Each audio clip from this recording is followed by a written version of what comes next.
Welcome to another session of Stelmo's Rants and Raves. I'm Stelmo. Let's just jump right in here. So I'm going to be brief today on the Iran war. Iran has contradicted the president and says they're not in negotiation, any talks. So again, you know, we have the president threatening death and destruction to the whole country. And as a lot of other people say, and it's starting to really look this way. You know, they use that term or acronym TACO, Trump always chickens out. And I just think Trump is trying to scare them into submission, and that's just not going to happen. You know, I want to look at another aspect of this. So, Trump announced that he's not going to be doing this major attack that he threatened for several days, and because of the progress he's been asked by, it makes no sense to me why Saudi Arabia would be asking us to stop the war in Iran. It defies all logic and what we know about Islam, and there being Sunni and Shia. And the two are not friends, so one cannot see one sticking up for the other. The sad part is it's getting really hard to know when the president is being honest with us and when he is being dishonest. Regardless, the markets are loving the fact that there's Trump called off the big attack, so the markets are up strongly, and fortunately, oil is down. It's down. At the current moment, it's down $5.93 a barrel to 78.71, and it is a positive sign. But here's the problem with that: it's still grossly elevated from where it was at the start of this campaign. And keep in mind, this was supposed to be a 2-3 week campaign. In and out, we were going to destroy them. They were going to fall apart, and that was going to be all she wrote. And of course, we all know that that's not exactly how the thing has transpired. So, yeah, oil is down. But, this gives a lot of credence to those who are saying that the Trump family is taking advantage of their knowledge of these actions, and they're placing their, and I'm going to call it exactly what it is, bets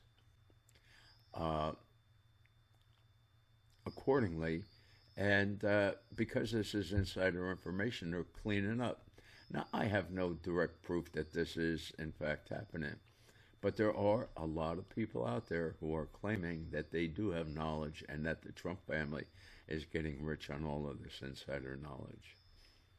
It's not a good look, Mr. President, especially considering you're leaving the average American out to dry. The price of gas is too high. And if you think the price of gas is too high, what do you think about the price of diesel? Diesel is approaching $5.50 a gallon. All of our supply chain, albeit trucks, ships, boats, ships, a lot of them, the vast majority of them, they take diesel. And I know, they're trying to tell us that there is no inflation. And again, I have a problem with all these pundits out there that understand the textbook definition of inflation and mention it when it's necessary for their argument. But then they desert that definition in what they come out with and say. Because we've had pretty much steady inflation. There has been a steady increase in the money supply, and that's the definition of inflation. Now, the cost of commodities rising, That's a result of inflation. So, yeah, I say we're seeing the result of inflation. You know, they're trying, there are these pundits out there now trying to tell us that this is not inflation, it's an energy shock. You know, you can call it whatever you want to call it. The bottom line is, and this is why I say repeatedly, you cannot gaslight the public on the economy. They live the economy every day. Each time they go to the gas station and fill up their tank, they understand how much more they're paying. So you're not going to erase this suddenly, magically. And it is a problem. And,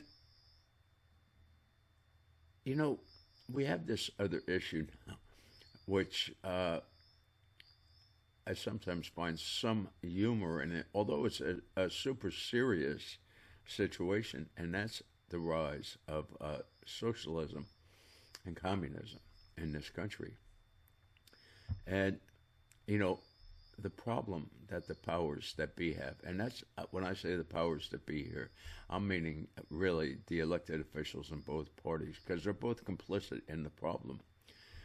You know, right now, capitalism is just not working for let's put it this way, more than half the country. These people have been tapped out by the accelerated rising costs of goods that they need to feed their family, to clothe their family, to house their family, to pay their insurance. All these things are progressively going up on a continual basis. You know, out of the sake of fairness, I have to say, you know, when I go shopping, I do see an item here and there that the prices come down on. And I suggest that this is not necessarily any long-term trend we're seeing, but I think what happens is you have companies like Walmart and Target and Aldi and all these other ones, you know, they're making their purchase orders months, if not years in advance. So they have so much stuff that they've already purchased that hasn't gotten to them. They have to empty their shelves, and people just don't have any more money to spend. They're practically spending all the money. You know, I saw a headline yesterday. It was saying that, you know, the average American doesn't even have $500 left after paying all their bills. And, you know, when I saw this, I said, well, there's another fake number. I think the number's much lower. I think far too many Americans have had to cut things off. They don't have the money. They're not able to spend the money that they used to be able to spend. So, you know, they're cutting the simple things like maybe they have 2 or 3 different streaming services that they're going to go down to one. Maybe they'll go down to none. But it's things like this that they're cutting out because with everything costing more. You know, before this all started, it was said that more than half of Americans live paycheck to paycheck. Well, you know, they're still living paycheck to paycheck, but the unfortunate reality is that paycheck is not buying them as much as it used to. And this is a fact. So you see, socialism, it sounds good. And you know, for many people, socialism really is good for the first couple years. You know, years ago, Margaret Thatcher so famously coined the phrase or saying that goes, the problem with socialism is sooner or later they run out of other people's money. However, until they run out of other people's money, they do some redistribution of wealth. And for people who are on the lower ends of the ladder, you know, this is a godsend to them. And this is what I don't think a lot of these politicians are looking at. You know, they created the problem. They created the reason why socialism appears so attractive to all of these people. It's a shame. It really is a shame. Because Right now, this problem is best seen in inner cities, and I would suggest that you have a higher concentration of lower class people in these cities, people who don't even afford a car. They have to rely on mass transit, and even with all of those advantages that they have, they're just not doing well. And so to them, socialism seems like a realistic option for them. And we're seeing it in the voting, and it's going to become more and more prevalent. I saw a headline here earlier today where it said a lot of the regular Democrats are now terrified of what's happening in their party. Again, they caused it. There's plenty of history out there that you can study to show you what happens in situations uh, similar to this. And there's nothing unusual happening right now. And socialism is going to continue to spread and may well ultimately destroy this country. We're $40 trillion in debt, and nobody is sitting down and talking about what could we possibly do to try to fix this problem. Quite frankly, I'm not even convinced there is a fix to the problem. And so I'm not the only one now that's saying that perhaps President Trump's delaying here and dragging this thing out is being done deliberately to cause the system to collapse so that they can come up with this new plan or whatever it is that they perhaps have planned. I'm not, I don't think anyone is bright enough to plan around a complete and total collapse of our economy. I don't think your average American has any clue what that would entail, because I believe that they had a complete and colorful picture informing them as to what's going to happen, they would be outraged. And perhaps, just perhaps, maybe they would start putting pressure on the elected officials that need to fix this, or at least try to fix the problem. And that's not happening. And how do you fix the problem? Well, you got to cut some spending. I'm not sure raising taxes is a viable component. But, that brings me to another story that I'm reading here this morning. And that is, hold on one second here. Okay, sorry for that interruption there, but every once in a while, this short-term memory problem that I have kicks in, and I just lose track of what I was saying, and it's a shame that I have to deal with this.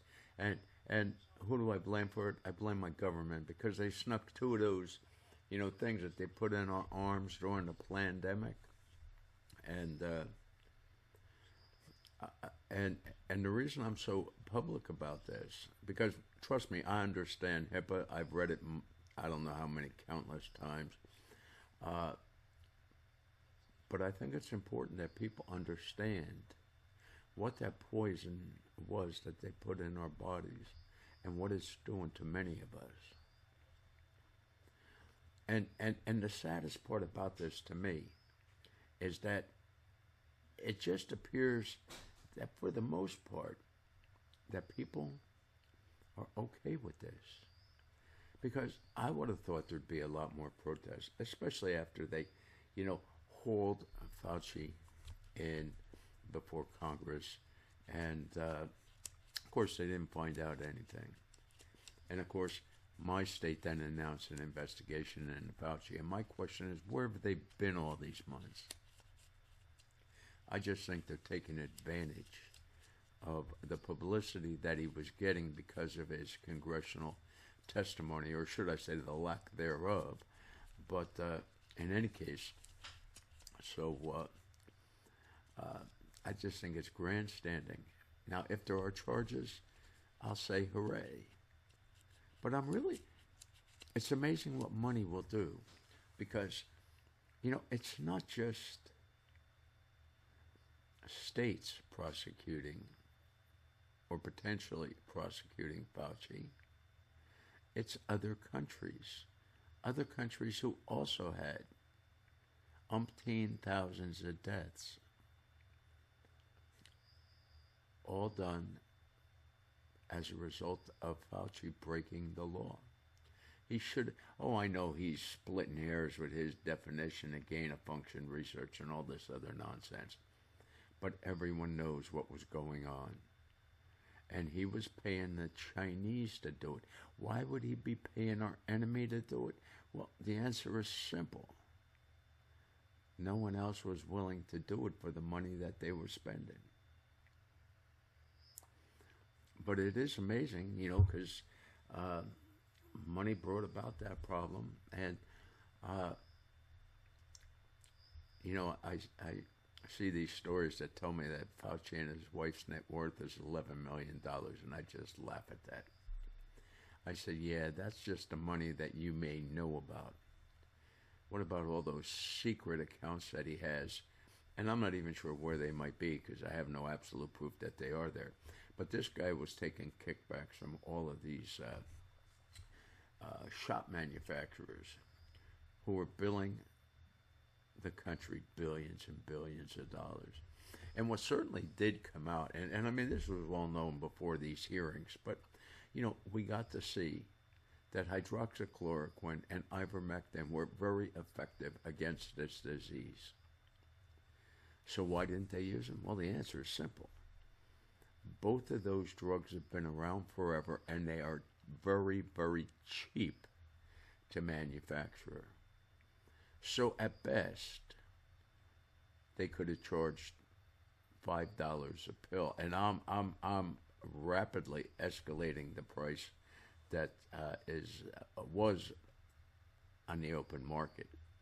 Because these pills are manufactured for a penny or two apiece, and therein was the rub. These poisonous shots that we took were, I don't remember the final price we paid, but it was more than $100 a shot. We were paying huge sums of money to these companies, and that's why it had to be that thing. And keep in mind, what's going on in this country now is really reminiscent of what happened in the French Revolution. And you have a lot of these little groups that in and by themselves are not going to do anything. But they join together with other groups in the hopes of increasing their power base. And hopefully then at some point in time they can splinter back off, having much more power than they did before. And some of these might make it, some might not. We'll just have to wait and see. But I don't know. So I'm looking at this headline. It says, MTG, Tucker Carlson, and Thomas Massey may be planning to launch a new political party. Good luck with that. It's not going to happen in this country. I mean, I'm all for it because, right now it's the lesser of two evils. Donald Trump was a great president his first term. Here in his third term, he's not doing as well, in my humble opinion. Yes, he closed down the border, but he's punted on the getting rid of all these illegals. Shortly after he took office, here in Florida, I was seeing results. No more. All of the people who went into hiding when they heard ICE was around are now out and about. ICE could make a heyday if they chose, once again. But we're being gaslit, we keep hearing they're going back to these mass arrests and stuff, but it's not happening. And that reminds me of another thing. I heard this story about where ICE had some raids planned where they hope to capture some dangerous illegals here in the country. And come to find out, they were tipped off.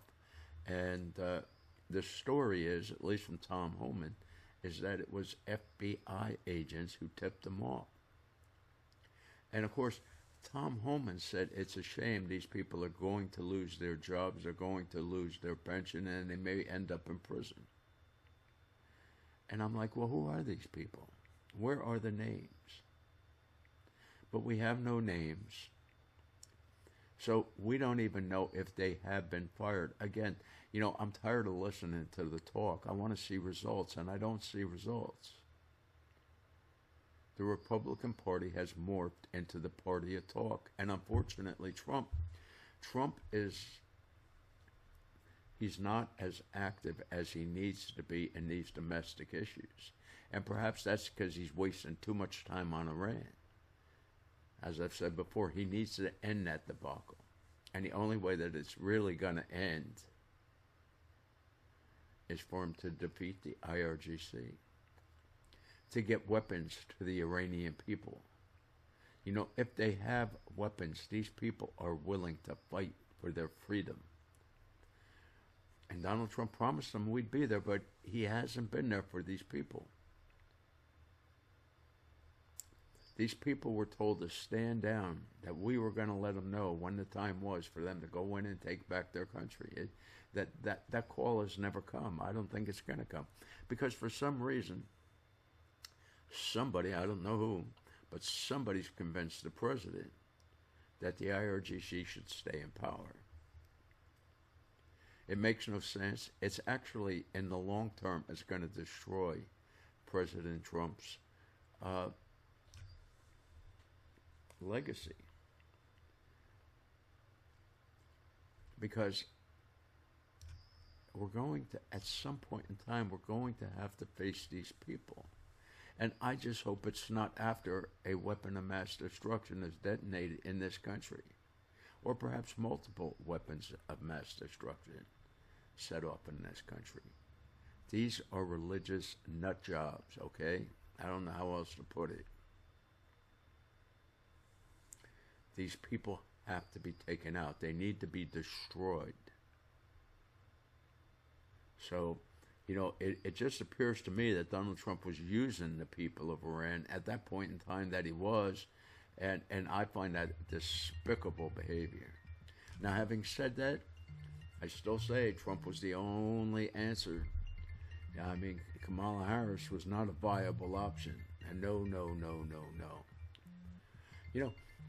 There's this it's a big headline at the LibertyDaily.com. It says, huge mob of Moroccans chanting Allahu Akbar clash with Spanish police. This is a planned invasion, and the politicians have been paid off. This is the field that wants just one world government. It's a dream that they have that's never going to ever be practical, because it's just too many cultures. I think there are too many problems. Yet they may enslave most of the world, but there will be enclaves of freedom. And will people be able to travel between them? Well, I'm not so sure on that. But perhaps not. We'll have to wait and see. But I don't know. So, and let me say, getting back to this headline here, I feel bad for Thomas Massey. Thomas Massey believed certain things that got him elected. And he stood up for those things, and the president didn't like it. The president didn't like, primarily, Thomas Massey coming forth about the problems with the Epstein files. And this is one of the worst mistakes I think that this president has made. And this time around, he's made a lot of, in my humble opinion, mistakes. Now, it may turn out long term. I've said it once, I'll say it again. The president is far smarter than I am. He's also privy to a lot of information that I don't have. So it is possible that some of these things may turn and work in his favor, although I don't think so. I think the problem is this turnaround. Donald Trump accepted a lot of money from people in his campaign, and he's now obligated to put forth some of the policies that these people want. And unfortunately, these policies are not policies that work well for your average American. And so I feel sorry for, Thomas Massey, and to a certain extent, Marjorie Taylor Greene as well. She was a large Trump ally. But Trump demands 100% obedience, and that's a problem. If you give it to him, you're helping to destroy this country. You have to call him out on these things. He has to go back and do what is right for the American people, and that's not happening right now, and the American people are happy. It's like they see nothing wrong, although they complain that the effects of inflation are hurting their pocketbooks, and they're not doing as well as they were. They're having to work forever, maybe one or two side jobs in addition to their full-time job. And perhaps when they get home, they're not going to look into the news or anything, and they just want to live their lives in peace. Well, unfortunately, peace has a price that you have to pay to keep it. And right now, people are ignoring that. This pandemic, millions of people were murdered, and people seem okay with that. I don't know. I'm bewildered by this. It just, I don't get it. I'll just be as forthright and honest as I can be. It makes no sense to me, and maybe it'll all work out well, but I don't think so. I really don't think so. And it's just really sad situation where we're at today. And so I love this headline here. Behind closed doors, mainstream Democrats are absolutely terrified as radical socialists sweep in. And they're going to keep sweeping in because capitalism is not working for them. And the reason capitalism isn't working is not necessarily because capitalism is this terrible thing that's just inherently bad. No, the problem is our debt, that $40 trillion, that approximately 125% of GDP. That debt is choking free enterprise and all of these businesses out there on almost a daily basis now. We have businesses that are filing for bankruptcy, shutting their doors, putting more people out of work. But we're told there's plenty of jobs, and I guess they're going to keep lying to us about the economy. People live the economy. That's why I'm not convinced that the Republicans are going to win the midterms. A lot of people tend to vote with their pocketbook, and anybody voting with their pocketbook right now is not going to give too much of credit to this administration. Now, I guess I'm in the minority. I believe that what we're seeing with the economy is actually still an effect from the Biden term and his term in office. But Donald Trump so proudly took credit for this economy when those great jobs numbers come out. Those great jobs numbers that all the Republican pundits knew every month during the Biden administration. They would come out and talk about how this number's is a phony number. It's going to be revised downward, and it's going to be far different than what they initially put out. And that's all true. Why nobody told Trump, I have no clue, but they didn't. And so when he did find out, he fired the person. So now all of a sudden all the numbers are good. Plenty of jobs, inflation, no inflation. But again, people are living it. If you think they're going to be fooled by you saying everything is good, it's not going to work. Anyway, with that, I'm going to close for now. I just get so frustrated with all this stuff because what I see is a country that I love dearly going down the tubes. And quite frankly, my opinion is at this point, there's nothing left that we can do to have it saved. That time is already past.